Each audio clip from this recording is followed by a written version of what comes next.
Today I want to talk about masculine and feminine energy, and that's something that I think is very in the wind, as we say here in Norway, where it's something that's very it's a popular topic right now.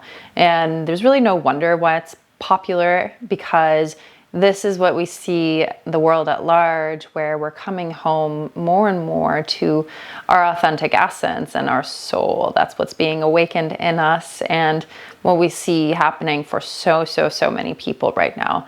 And the thing is that our consciousness, or our soul essence, our true nature, is a combination of the two. It's a combination of masculine traits, more yang traits, and feminine traits, which is more yin.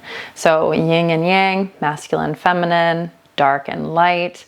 There are different aspects of our, again, essence or consciousness that make up who we are.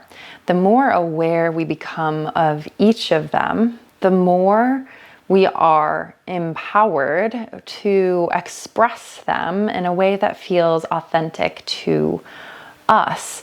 The more that I am in contact with my feminine essence, which is more creative, more sensual, more feeling, more compassionate and warm and sexual as well, then I'm able to express that side of myself and to integrate that part of myself even more and use it for my benefit and for the benefit of others as well. Meaning I can operate more from this side of myself and this energy that is nourishing for myself and my soul, as well as other people, where I'm able to be more in my feminine essence of more compassion and more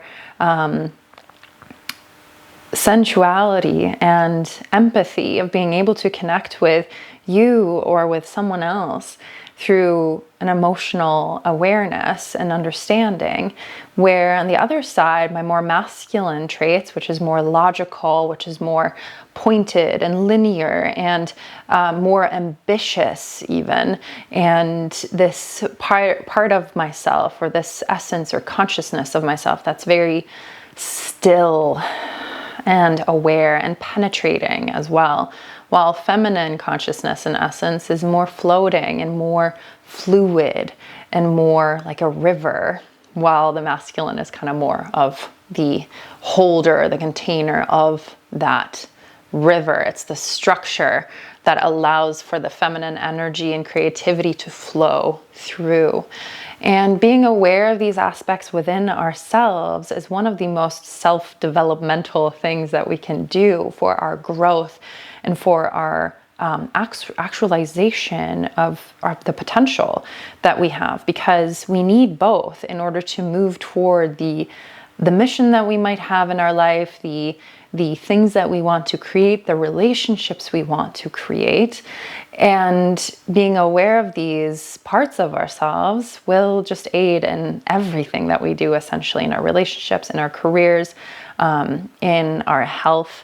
And that is what we see everywhere right now. And that's why it's such a common thing. It's a common topic to talk about. And it's an important topic to talk about, because we need both. And the thing about you is that your unique essence and your unique being is a combination of both of them in a way that's, again, unique to who you are and your essence. It's not going to look the exact same for everyone. I know for myself, I used to be very much in more my masculine essence, because a lot of myself came from protection and needing to be rigid and strict and to be in survival, essentially, in order, I was more in my protective side of myself, because I had so much unresolved emotional stuff going on beneath the surface where I wasn't in contact with my feminine, where I was actually shaming a lot of my feminine essence and believing that I needed to be more in my masculine in order to be valuable, in order to be of service to others, in order to do a good job. I used to work as a personal trainer for many years, and I still do in many ways with my clients, where I work with them through movement and through strength training and through coming home to their bodies. But it's a way more integrated approach where I take into a holistic aspect, or I take into account the holistic, the whole being in front of me, the whole human in front of me, emotionally, nervous systemly, physically and mentally, and like I said, emotionally as well.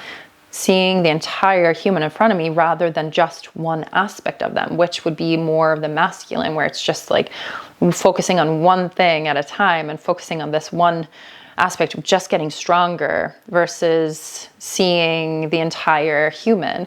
And especially as women too, where we might have grown up feeling disconnected to things like our menstrual cycle and our bodies as well, and our emotional bodies and the varying energies that we have throughout the month.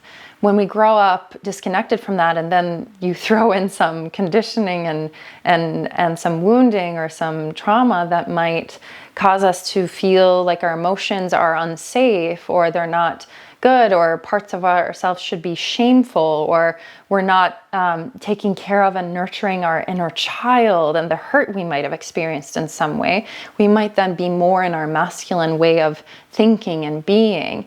And that can turn out to be very imbalanced and protective. And I have to control every aspect of my being. Like, that's where you see more the shadow side of the masculine. And like I was saying, I've worked as a personal trainer for many years, and still do in many ways with clients. I was very much just in the discipline, do things this way, get stronger, never strong enough. Needed to control my body, the way it looked, needed to make it look as strong and muscular as possible, because I believed that that was what I had to do.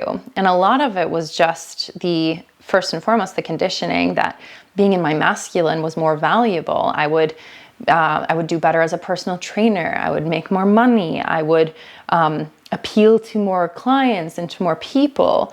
And that was more liked or admired, being that strong, ambitious side or person. When in that I was disregarding I hadn't integrated my feminine, which is more my emotional body and my more sensuality, which is a really big part of my soul and my essence. But again, I was taught that wasn't okay, or that part, there wasn't room for that side of myself, especially in the work that I was doing. And that also was pushed away or pushed aside because I had, like I said, emotional trauma that was unresolved, and I didn't have contact with my emotions, my rage, my grief, my joy, and kind of like this more childlike, innocent wonder, but then also my wisdom and this deep feminine essence of being in contact with truth and being in contact with the earth and the nourishing aspect of the feminine that has the capacity to regenerate and create life, and life outside of ourselves and life within ourselves as well. So I felt like kind of a shell a lot of the time, of like a shell of my protective layers, with then not being in contact with the oftentimes the oceans and the rivers and tsunamis that were going on underneath the surface, because I wasn't in contact with my emotions. And I think that this is a really beautiful journey for most people to come home to, women especially, where it is coming into contact with our cyclical nature that varies from every single month. Every single week is slightly different where we're at energetically and how we feel. And those are variants that are really important to take care of and to notice for our health. And that we're also very many different faces of the feminine, just because we're, maybe more comfortable with one aspect of the feminine, like the mother, for example.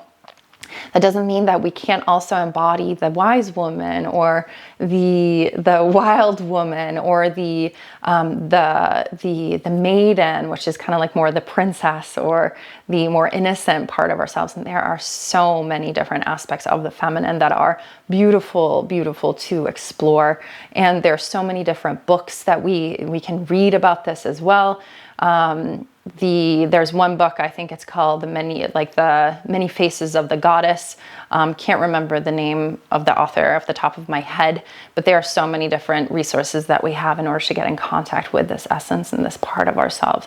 And I think it is perhaps the most nourishing and important thing for women to get in contact with, but then also for men as well, because men, if anything, are really taught to not be in contact with their feminine essence, or like their emotions. And with that, then they might not also be in contact with the healthy aspects of the masculine and the variations of both. That me as a feminine woman or feminine being, and identifying as that, I am more core in my feminine essence and needing rest and needing to be listening within and be more inward oriented and be feeling my body and my sensuality and my creativity.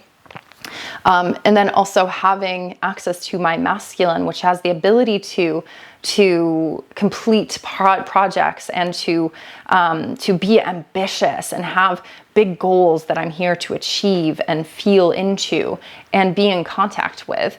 And for a man, it's slightly different. They do need to have often more contact with their more ambitious, masculine, strong side, the protector, the provider, and the purpose that goes along with more masculine values and more masculine consciousness. But then within that also, having integrated their feminine and having a connection with her as well. And I think that I know that this is one of the most important work we can do as humans and as souls, because again, our souls are a combination of the two. So I hope that this video was helpful in some way, shape, or form. I'll be speaking more about these things and how to get in contact and integrate these parts of ourselves even more in the future.